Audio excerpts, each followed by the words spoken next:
It's not really a game plan. We usually just have about 12 drinks and then we go do the thing. What made you guys come together?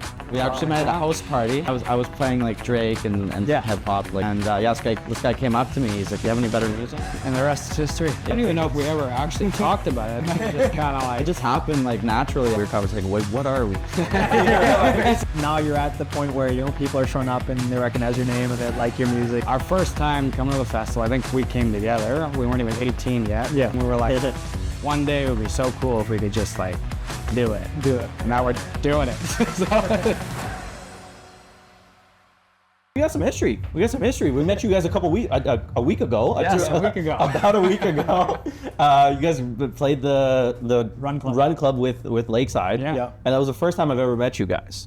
And you guys came up, you're like, "No, we're the Degenerates." I'm like, "Okay." And then just killed the decks. Yeah, we tried. Yeah. Hey. Okay. Did you guys like it? Yeah. It was Hell a yeah. vibe. Like the music that you guys played, I think everyone actually is just like enjoying. Did a lot of remixes. Yeah, and yeah, 100%. stuff that anybody could kind of relate to. Yeah. So would you guys consider yourself like a DJ group or like what's We call ourselves a duo. a duo? Okay. Duo. Yeah. Okay. And how'd you get into this world and what made you guys come together? It's a good question. Well, started 10 years ago, 12 years ago. We actually met at a house party. That's Solid. I was playing like Drake and hip hop, like per the host's request. Yeah. And this guy came up to me. He's like, "Do you have any better music?"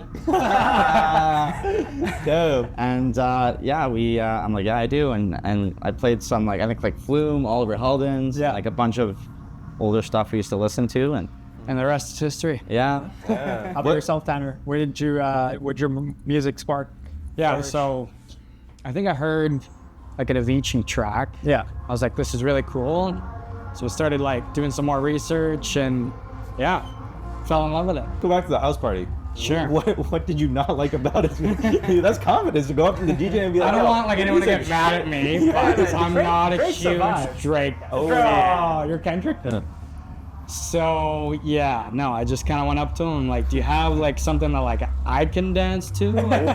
Ooh, and what'd you think, Angelo? Did you get that a lot? Honestly, I was on the same page. Like, I don't want like older hip hop. You didn't want to play that stuff either. Like, Yeah. like I like Jay-Z. Like, Jay-Z, I'm not really big on like Drake or like any of these newer guys, really. Got you. Yeah. And so then what sparked the interest of forming after? So you said, did you guys connect after and be like, "Hey, let's do this together"? Yeah, I mean, honestly, we've just been doing it for like fun most of the time, like house parties, just linking up in the studio and just having fun with that. We didn't actually start playing legitimately until the last 2-3 years now. So. Yeah. Did you guys always know that you guys wouldn't do it together, or did you start like obviously you guys started separately, but what made you kind of like join forces and be like, "Oh, let's do a duo"? I don't know. I don't even know if we ever actually talked about it. It just kind of It like just happened like naturally, I guess. Yeah. It was like the weird conversation. Wait, what are we? Basically, like, Oh shit. you didn't put Okay. any labels on it. Oh, I guess we're doing this now. like in all of our 10 years of doing it, I don't think we've ever like really played a show alone ever. We've just always done it together. Yeah. Other than that one time I went on vacation, you had to play like one show with like. The first one actually, our first real rave booking, I played solo.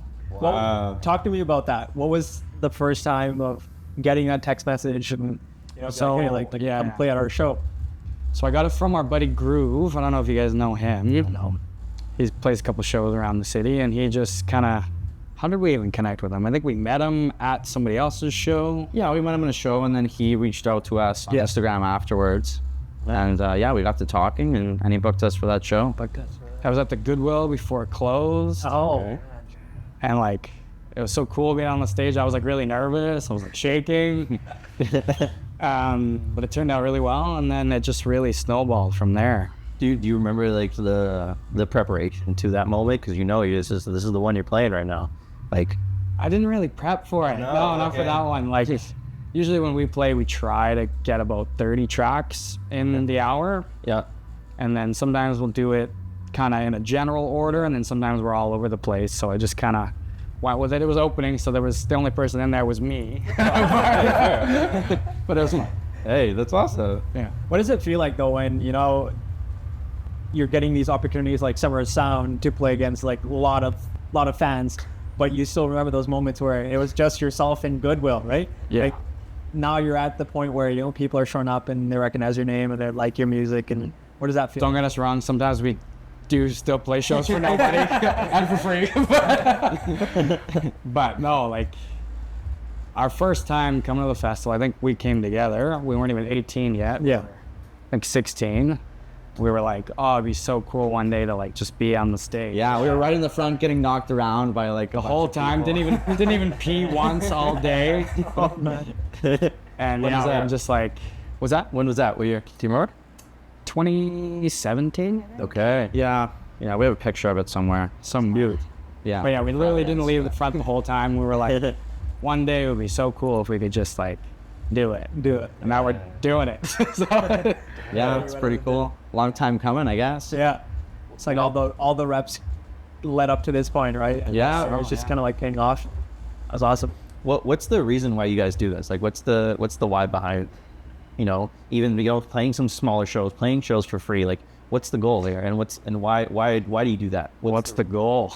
Honestly, our main drive is just our passion for music. I think it's kind of a space for us where we can get away and just, you know, enjoy some music and socialize and just kind of like just have a couple of drinks and relax. Does that ever feel like work though?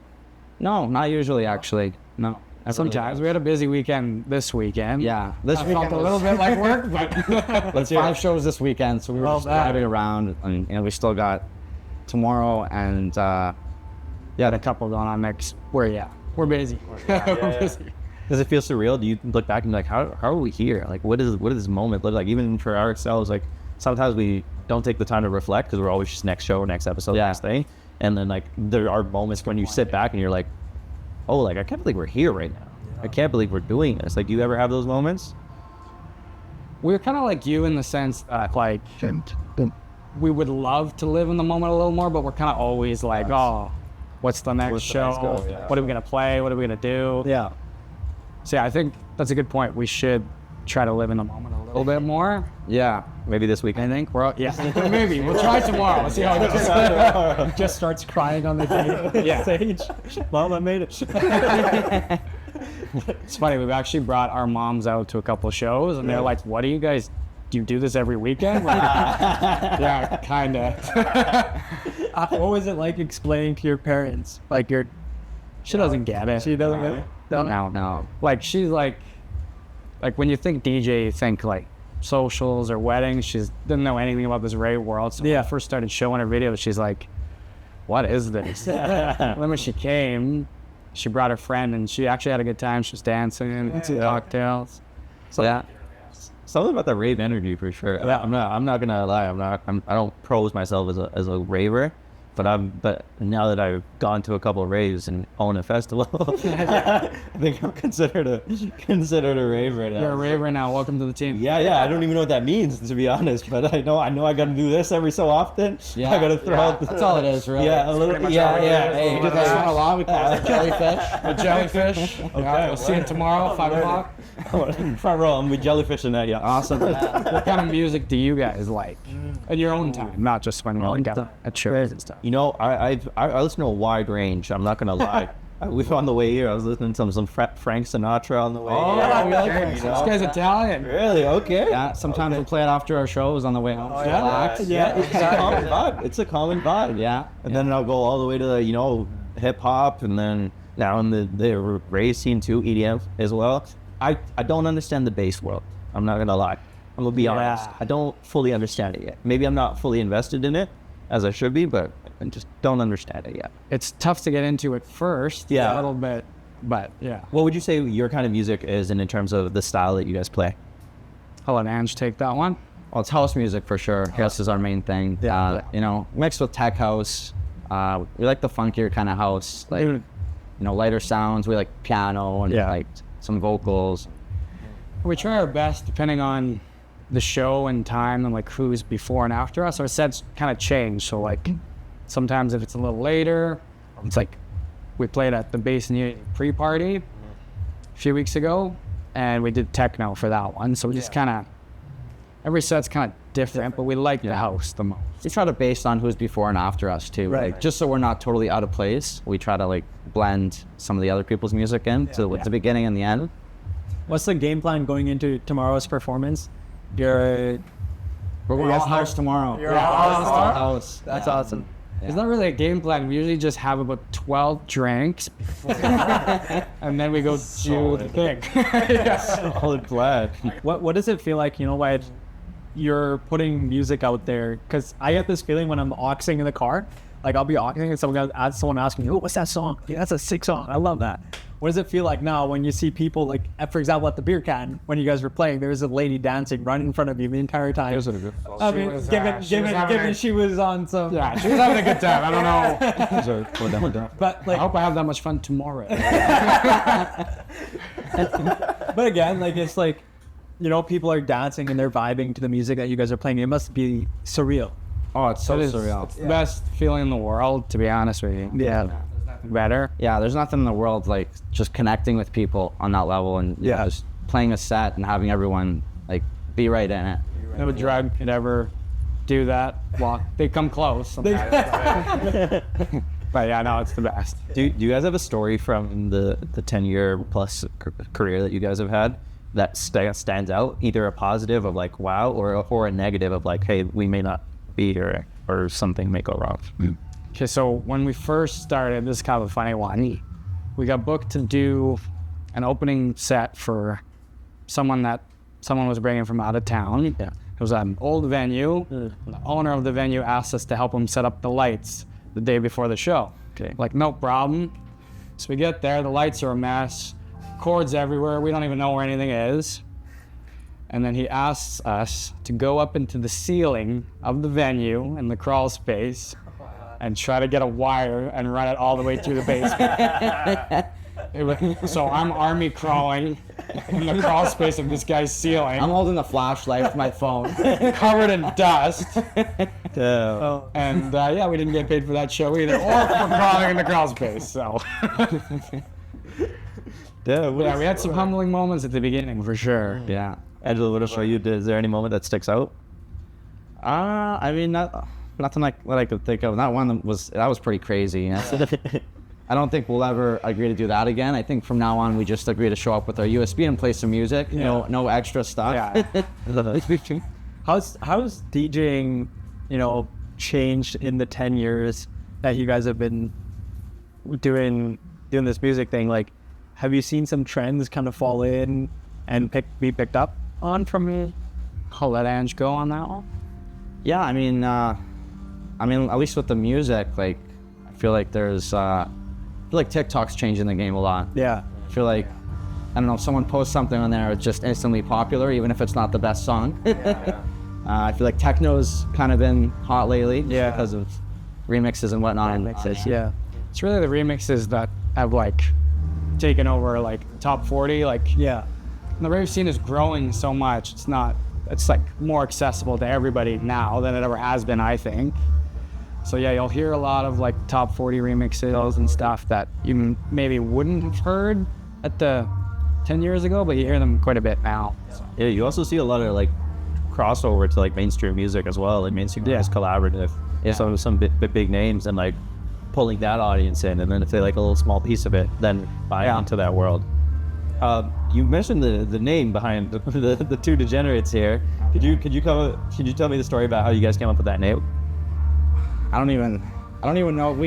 I think I came up with that. You did, yeah. And Tanner's like, no, that's stupid. That's a terrible name. And I don't know, I worked on him a little bit, and eventually we just decided there was no better name that come up with. So I think it was before we actually started playing at raves. He wanted to call himself DJ Degen. It's like a play on words for like DJ and Degen. Okay. Yeah. And then we've stuck with the name for like 3 or 4 years, and we can't really change it now. yeah, So we're kind of stuck. we had a couple people recommend to us to name it like Degenerates, like DJENERATES or something like along those lines. But yeah, we didn't really want to do that. We just kept it, Oh yeah. kept the regular spelling. Yeah. Did you have any other names that you guys workshopped that maybe potentially could have made it? I don't even know. Not really. I think it was literally just the one, and we're like, okay, let's roll with it. Degenerates. It kind of just like came to mind. No. Yeah, it just came to mind. Well, Or you guys are just because like sorry, Angela's mom, but he gambles a little bit. Actually, we have this one friend, and he loves gambling. Our buddy Nick. Shout out to Nick. If you watch that on, just loves gambling, and I think that's part of the inspiration. Is we're really close with him. Yeah. And we call him got us into gambling too. So, not me, mom. I don't gamble. We're not degenerate gamblers, but we're just Responsible degenerate guys. You're wholesome guys. Just live life. Yeah. What kind of guy? What kind of gambler? I like blackjack. I like free bet. Okay. Yeah, I like a little bit of roulette too. I don't really like VLTs. Not big on VLTs. Can I ask you what's the most amount of money you've won and lost after that? Oh boy. Oh, I really hope my mom doesn't watch this. Sorry, Laura. Okay, in Vegas, last time I went to Vegas, I came back with about 1,000 USD profit. Okay. So like 10,000 Canadian. But don't get too excited. The time I went to Vegas before that, I lost about 1,500 US. So there's a lot of deficit. Yeah, and we didn't bring a lot of cash when we went a few times ago, and we were down bad. There were some cash advances on the Visa. Oh, it was bad. It was bad. Do you get obviously it's addictive, but when you're in the heat of the moment of let me put 10,000 on 7, do you ever? I mean, honestly, gambling here or online, I don't feel the need to come back from my losses. Yeah. In Vegas, it was different. I just feel like with the atmosphere, it's I have to go back to the table. I have to make my money back. It's like every 10 minutes someone's bringing you a free drink, and you're I might as well just hang out for a little bit. Yeah, it's like a tactic that the casino uses to. Exactly. Yeah, they got us hooked for sure. That's it. He's designed to just take your money. Yeah. I mean, you know what they say is winners and quitters. So. Hey. Right. Exactly. You pick one or the other. You pick one or the other. As far as playing your inspirations, or playing music, was there anyone that you looked up to in the scene that you take inspiration from? Yeah, I think when I started, like we were mentioning, it was 10 years ago, so that was kind of the golden age of the progressive house, the Aviciis, the Martin Garrixes. So for me, it's probably Martin Garrix the most at that time. What about you? For me, I'm gonna go more local guys here. I really look up to guys like Nathan Zan, Upcycle. We really like Kilma, and we have just a ton of good local DJs here that I love watching them play, and even more so than some famous people. Oh wow! To tell you the truth. Yeah, usually most of this weekend we're gonna be hanging out at the local. We really like our local guys. We got some really good DJs here. Yeah, of course. What are your thoughts on the local scene overall? Obviously, they've been an inspiration for you guys, but do you think Winnipeg will ever become the hub of EDM ever, or Canada? It's growing. Yeah, I'll say that.